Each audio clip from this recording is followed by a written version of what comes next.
12 जून को air India का plane crash हुआ, सैकड़ों लोग मारे गए और देश के गृह मंत्री जी ने साफ कह दिया कि यह एक दुर्घटना थी और इसे नहीं रोका जा सकता था।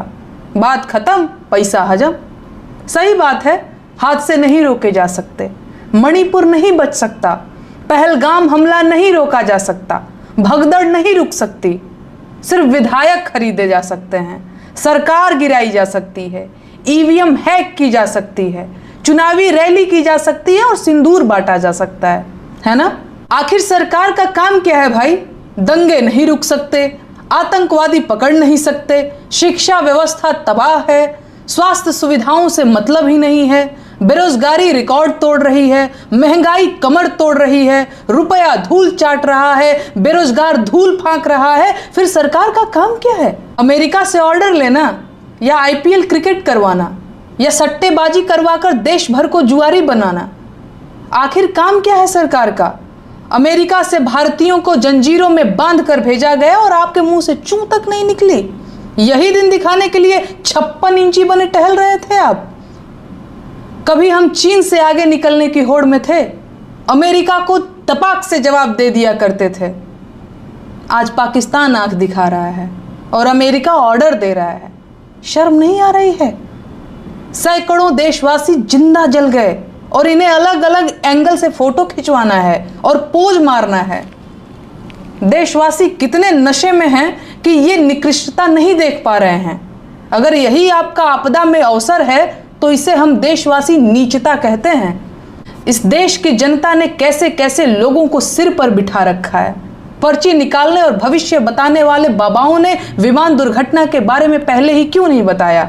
इन्होंने प्लेन क्रैश की पर्ची क्यों नहीं निकाली?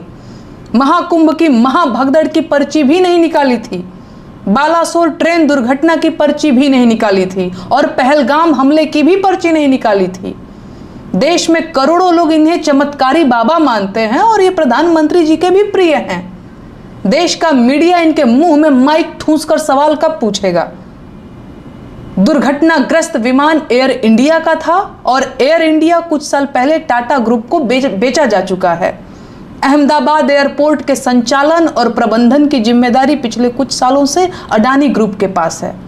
ऐसे में इस दुर्घटना की ईमानदार जांच की उम्मीद करने वालों के लिए मेरे मन में सिर्फ दुख है। एयर इंडिया विमान दुर्घटना एक्ट ऑफ फ्रॉड है, जिसे एक्ट ऑफ गॉड बता दिया गया और सारे पत्रकार 250 जले इंसानों को छोड़कर एक जलने से बची किताब के इर्द गिर्द रिपोर्टिंग करते रहे।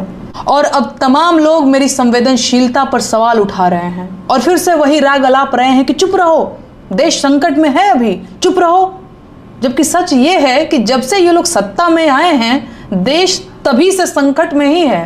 प्लेन क्रैश का सवाल पूछने पर मेरी संवेदनशीलता पर सवाल उठाने वाले भाजपाई मेरे उस प्लेन में न होने का दुख व्यक्त कर रहे हैं।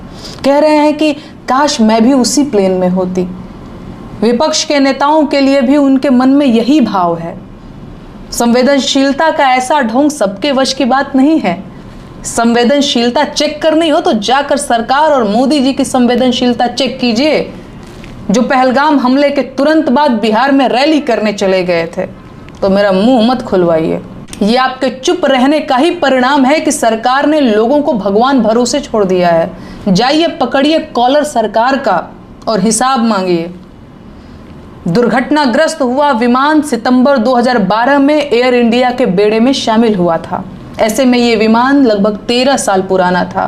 कारें 10 साल में रिटायर हो जाती हैं, लेकिन 12-13 साल पुराने विमानों में यात्री ढोए जा सकते हैं। क्यों? क्योंकि सरकार के लिए यात्रियों की जान से ज्यादा मुनाफा प्यारा है। जब तक मौतें नहीं होती, सरकार की नींद नहीं खुलती है।